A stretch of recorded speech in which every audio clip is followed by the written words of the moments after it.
thank you everyone for joining the podcast today. For this next installment of the WEZOM interview series, our topic is Women in Technology, Leadership, Innovation, and Digital Transformation in Global Corporations. And we're really excited to introduce our very special guest today.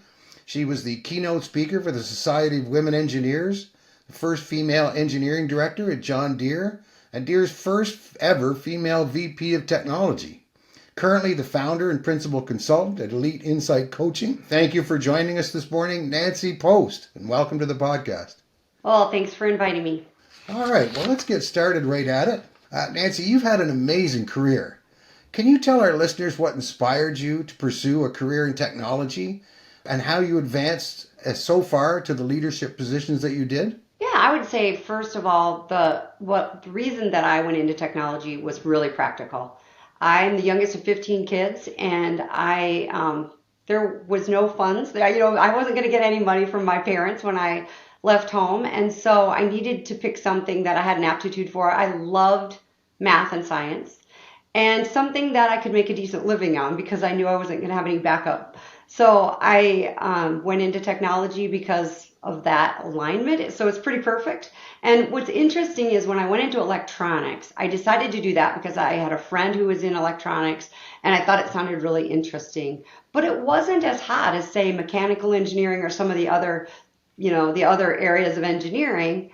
But I joined John Deere, and as I was there, it grew. It just kept growing. When I started at Deere, there were probably 35, 40 people in electronics in total. We could meet in one room in a conference room in a hotel, and we'd talk about, what we were doing on the different platforms and how we would share information, etc. And it just grew and grew, and it became necessary to deliver what we needed for our customers. And so I was kind of, I'd say, in the right place at the right time to watch that transformation happen. It was great. So, and you asked me what was the second part of that question? Just how you advanced up as high as you did within the organization. In my thought, that's because I worked hard, right? I was so excited about what I was doing that I didn't just stay in my lane. I didn't move up really fast and early in my career, but I had a lot of depth and I worked on a lot of different projects. So I would usually master what I was doing. I might even ask for some help. I can remember going to my manager at times and saying, hey, I need a technician because I know how to do this piece. I need to offload that piece because I have these 3 ideas. We need to do this, this, and this, and it will help our, customers be happier and the company run better, etc. And so that got me into working with the factories. And, they say exposure is a really big thing. I didn't know that at the time, but it did give me exposure. So then all of a sudden people were saying, hey, I'd like Nancy to come over and work in this area where an electrical engineer hadn't worked before. And so I got some opportunities that way. Probably one of the pivotal things for me was I went into product planning. And product planning at Deere is a role where you're looking out into the future. You're trying to figure out when are you going to bring out new products. And that was I was the first electrical person to go do that. But it gave me really big exposure because I was doing presentations, like putting presentations together that the vice presidents were giving to the senior leaders in the company, beyond vice presidents and others. And so I was in circles that were way, way above my level in the organization, and that gave me exposure. So you perform, that was a big one, your image, your exposure, those are 3 really important things. And that kind of played out for me, especially with that role. That was a pivotal role, I would say, that changed the future of my career. And not staying in your lane. I think that was one thing that I heard that I can really associate with. Getting out and not being afraid to mix it up a little bit in areas you're not quite as familiar with. Yeah, I'm an idea person, so I have these great ideas. Sometimes they work out, sometimes they don't. But when I see something I think could be improved, I get really excited about it. Well, it's great being an idea person, but you have to be able to execute. Yeah. That's what I've learned. And the youngest of 15 children. Yeah. Yep. It's fun. Really fun. That had to prepare you for work in a high level corporate office. I think it's amazing that it really did prepare me because I was also in a man's world, right? It was very much, especially at the beginning, you were always the minority, and that just never fazed me because I had 7 brothers. And I got teased a lot. I was able to have hard conversations, and a lot of that was just from growing up in a strong-willed family of a lot of people. Excellent. Yeah, yeah. I'm one of five, and I can't imagine. Another seven on top of that. You've got to scramble for what you want. There's no doubt about it. Absolutely. What were the biggest challenges that you found in a leadership role within a Fortune 100 company, and how did you overcome them, Nancy? Well, I mean, one of the challenges is that John Deere is number one, right? And when you're in a company, Fortune 100 company like that, you want to be the best and keep your position. And one thing that at Deere, I always felt like they were like, we're the best, but we're the best because we serve our customers and we serve the company to make sure that we're profitable, et cetera.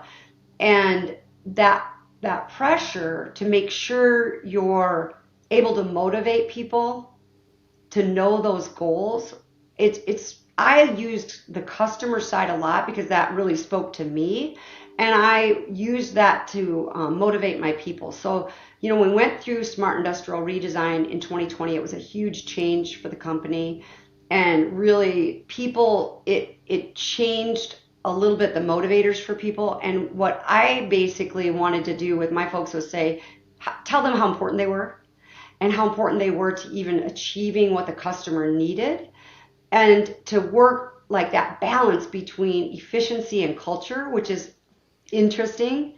And in order to do that, we really created this strategy that was definitely more than 5 years out, to say, how are we going to be so different but so powerful for our customers and for this company doing what we do in electronics. And I think that really spoke to the people. We had these culture modules that we did that aligned directly with our strategy. We kept bringing in more and more of the organization each year when we did our strategy planning. And I think that was really effective as well. All right, that's very interesting. Yeah, efficiency and culture.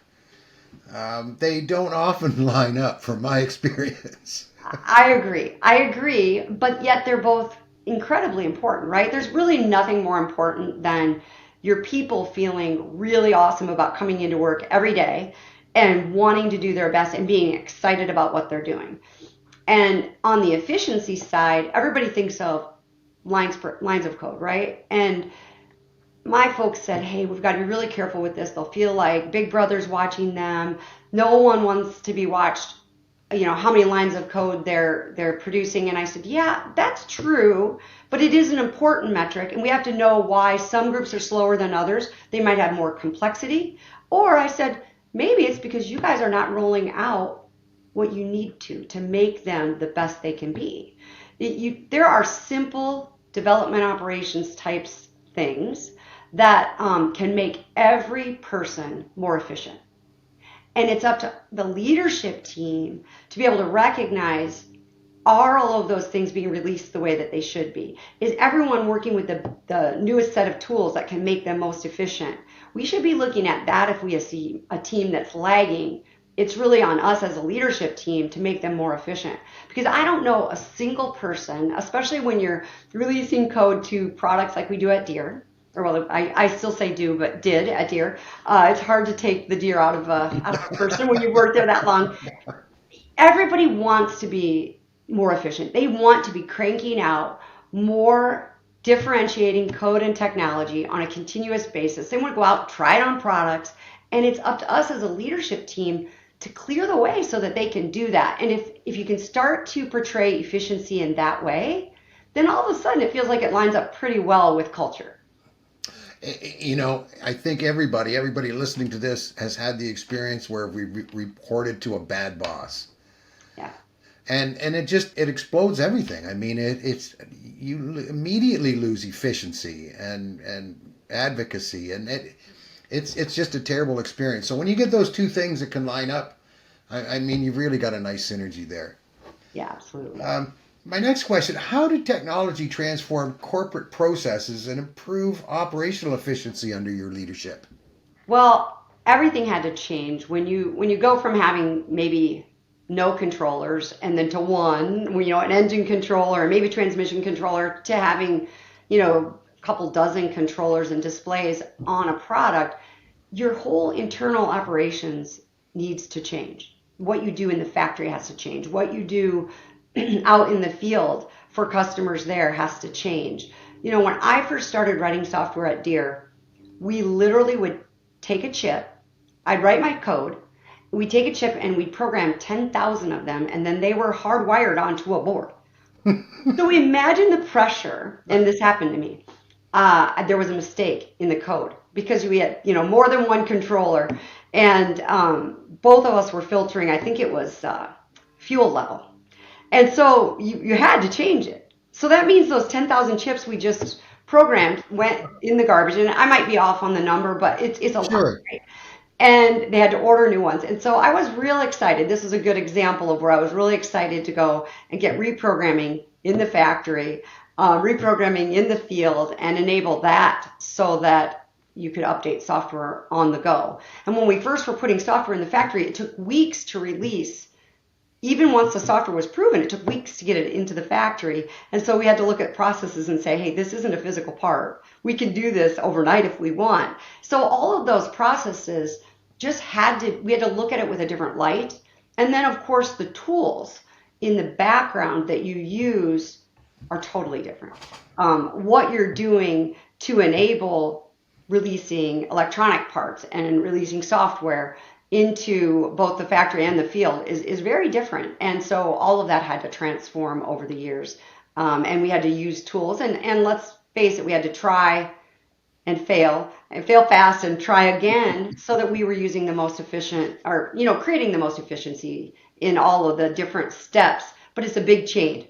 And so you've got to make sure you're looking at the big picture to figure out the best transformation that you can have. It had to be pretty amazing when you think about the changes in technology, over that period of time. Even something as simple, I remember on my own personal computer, going to load Microsoft Word and having a stack of diskettes that I had to place in one at a time. Yeah. And it took forever. So that had to be a very, very challenging time. And you mentioned earlier that when you started, you had a team of 35 people, but before you finished, you had a team of over 2,500 people. Yeah, it was that was really exciting for me. So when I mentioned the 35, I was still an individual contributor. That was how many Deere had. Deere had about 35 electronics folks, embedded electronics at all. And then when we went through Smart Industrial Redesign, they asked me to bring all of embedded together for Deere, for all of ag. And so that's all controllers, software, sensors, the program management for that, architecture, infrastructure, operating systems, things like that were all in my group. And I have to say, I was so excited because I felt like it brought together all the different things that I'd ever worked on, even before Deere, because I did a little bit more hardware work before Deere. And it brought all that together under one team. And I knew so many of the team members because of the different jobs I'd had.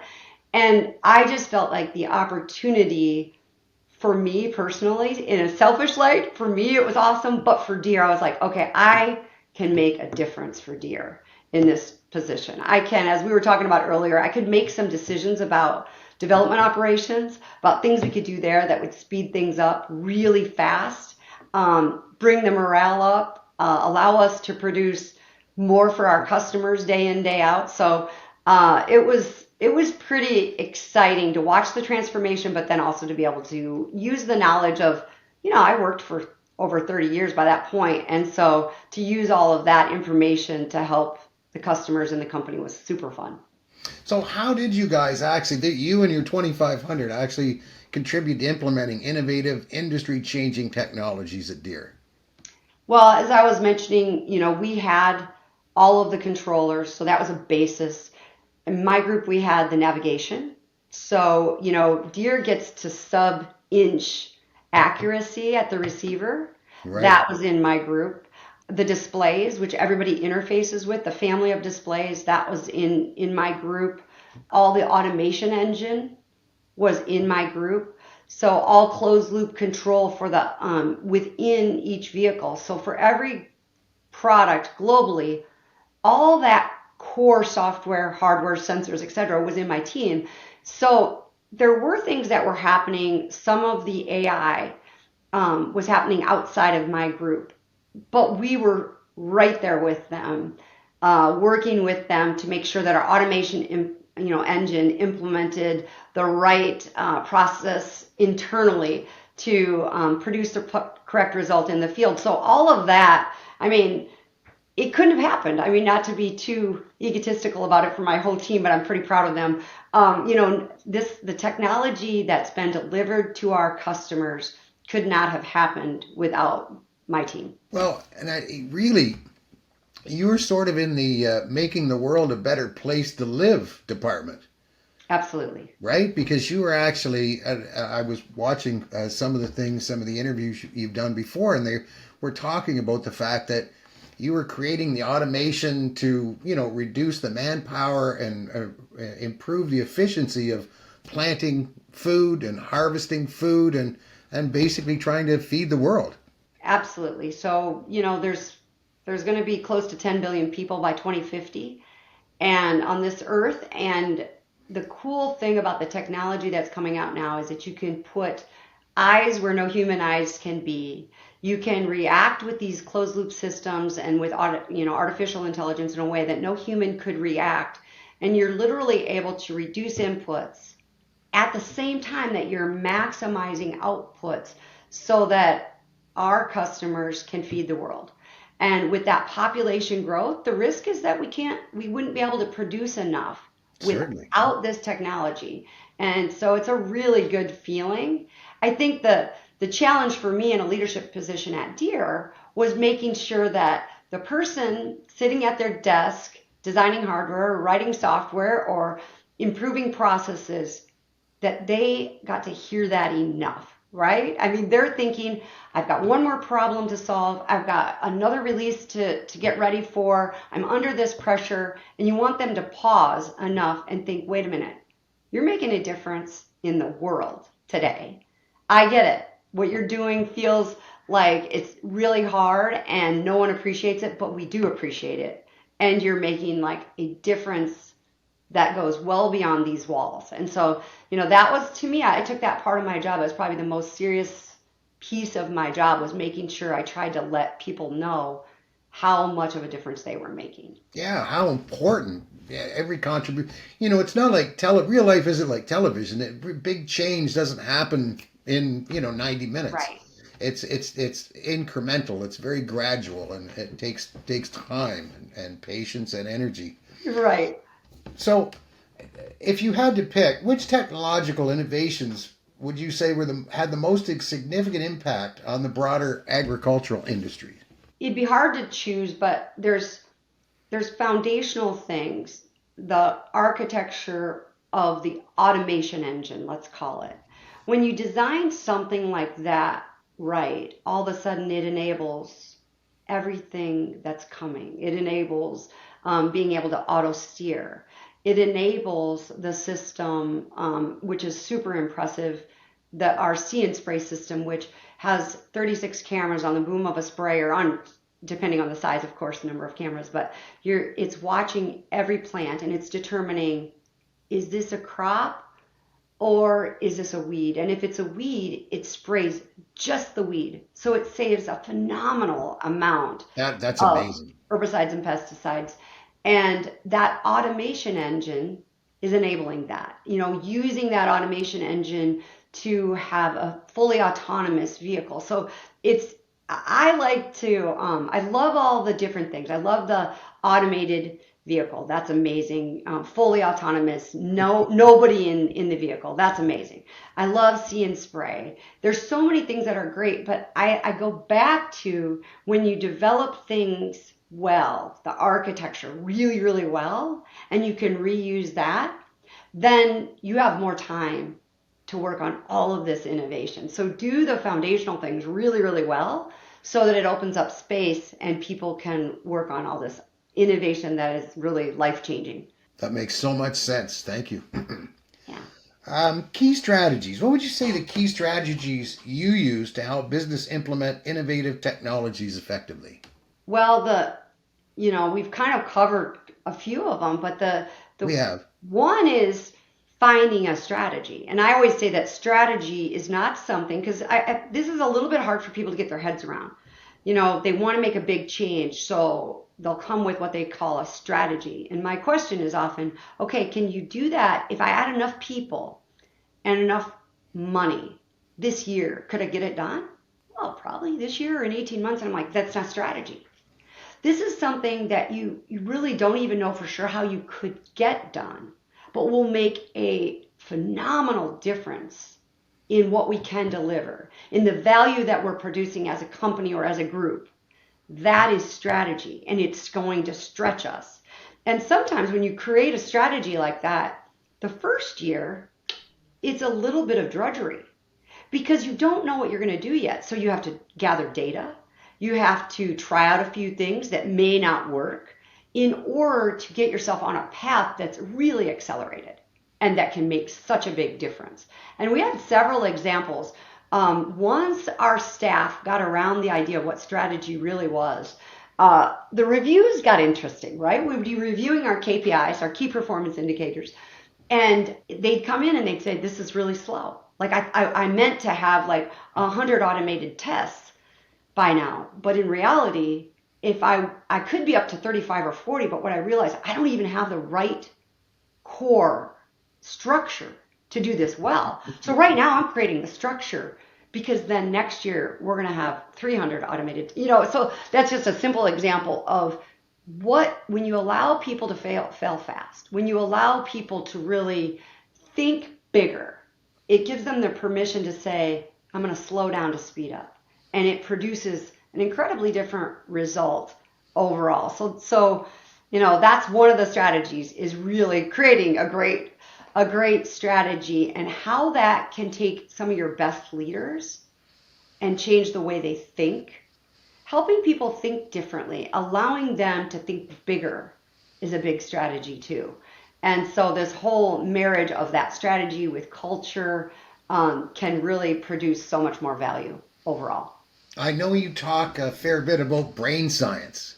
Yeah. And you have a strong belief in it. And that's almost all the questions here. We're touching on it, but we're not really saying it. So I know that you liked helping people rewire their brains. And this is exactly how it happens. Am I correct?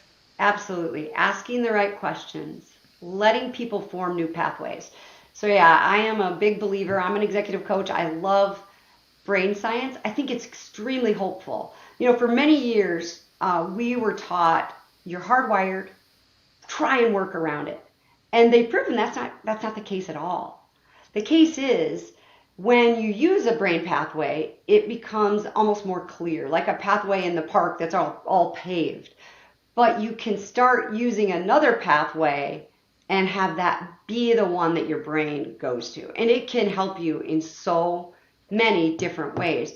But you have to open that pathway. You've got to kind of clear away the weeds a little bit to start walking on it. And then you have to have repetition with the new pathway, so that your brain is comfortable going there. And eventually it becomes more automatic to take on that new pathway. And I think it's one of the most hopeful things, because almost everything that we do, let's say you want to become a better presenter, and confidence is your problem.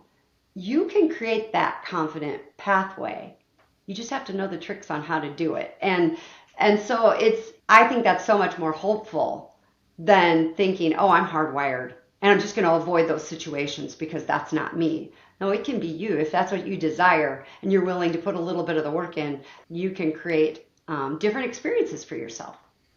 It's not easy, but it's true. And when I first read a little bit about this, it reminded me of when I was a little fella going to school every morning in the winter, and I'd go through the field and create a path. And every time I went back and forth, I created a wider and a bigger and a better path. And it's the same way in our brains. If we keep saying the same things, we'll continue to believe those. We'll believe them more and more.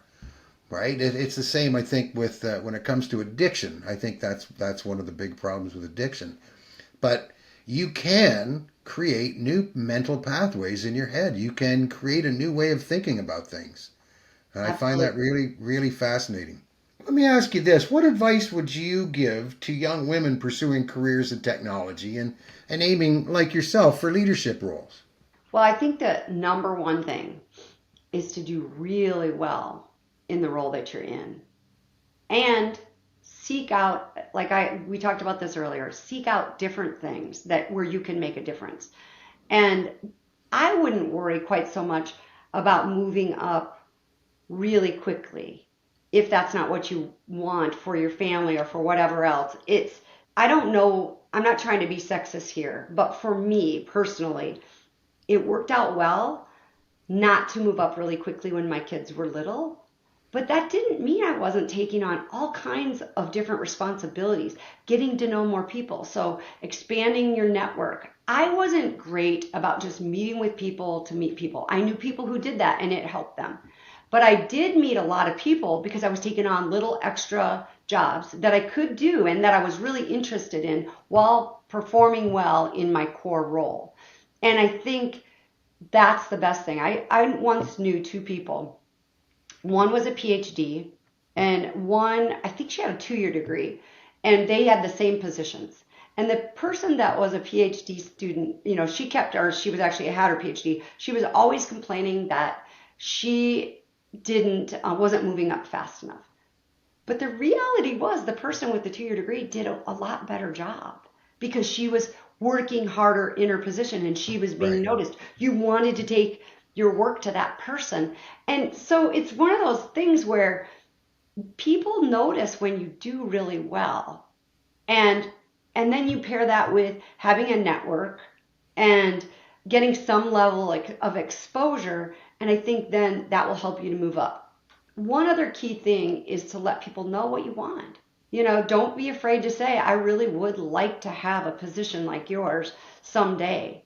What do I do? How do I develop in a way that allows me to do your job really well someday when the time is right? I probably didn't do enough of that early in my career. But I think that's good advice because when people know that's what you want and they see you performing really well, they're excited for you as well. It's funny. I had the same experience when I was young, and I was just a few years into my job, and I thought to myself, just what you said. I want to do the best job I can, and I'll be noticed, and I'll get advancement that way. But it didn't happen for a few years. So I finally said to my manager, I said, "So, manager, what does a fella have to do if he wants to get into management?" He says he has to tell his manager. I love it. Yeah, I know. That is a really simple concept that I think we overlook so much. Ask for what you want. And that can be with your children, with your spouse, with your manager. I mean, it's interesting.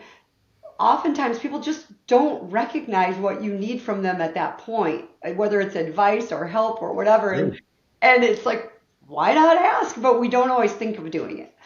Last question this morning, Nancy. How do you see the future of technology, and what opportunities do you think it will present for women in tech? Well, I think we've seen the start of it, right? Artificial intelligence is a big deal. And I think we're going to see that continue to expand. I think things are going to get more accurate. We're going to be able to speed up development. I think we might end up even using AI to organize our data because the majority of people have so much data, but it's really not organized in a way that makes it super usable right now. So I hope we use AI in that way. I think, and I hope that we use AI to reverse engineer models. There's some, I don't know, I'm still have quite a few ideas, even though I'm not in the working world every day. So I think that there'll be some great opportunities that really make a difference for the consumer, that really make a difference for efficiency in organizations. And I think a lot of times when you think about this, people are worried it'll take away jobs. I actually have been in some research projects where we just don't have enough engineering resources today.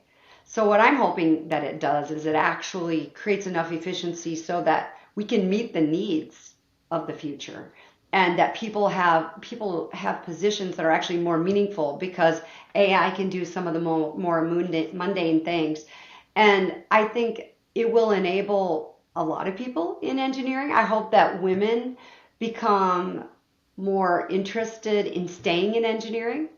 I hope they get more interested in going into engineering as a curriculum at university. I personally would like to see even, and I've thought about doing this in retirement, writing some children's books that are really fun about engineering to get more people interested because you really need it to be a little bit cooler than it is today. And Agreed. I don't think you're going to be in technology if you don't have some interest in how things work. And so I would like that interest to start. People get real interested in being a doctor or being a firefighter, some of those things that seem cooler. And I think engineering is really cool, but we just have to let more people know that it is. And then I Yeah, hope that it's opens not up. quite as concrete. You Yeah, can feel what a doctor is or a fireman, but when you think about it, an engineer, and particularly as a lady, as a woman, it's not one of those first things that people are presenting you with. that's right. Yeah, that's exactly right, Stuart. I feel like we really could make that more accessible and make it seem more achievable, and get people into math and science even younger, and get that brain, that part of their brain working better even when they're younger, so that it's easier for them later. So yeah, I hope that opens up a lot more opportunities for females in the field, and that then they stay, because as I mentioned earlier, a lot of them come in and then we lose them because they see other opportunities in other areas. And so, that is something that I'm still involved in, is mentoring young girls. I'm part of an organization called Engineer Girl, and I mentor their projects. I test their quizzes, and they write different essays, and I test those. You just want to be able to like impact early on, or I do, so that there's more people who have opportunity later. There's no doubt. I think your children's book series would be a hit. Yeah, I really do. I should get on that. Well, thank you, Nancy. Really appreciate your time today, and all the best with your future endeavors. Thanks, Stuart. You guys have a great day today. Thank you.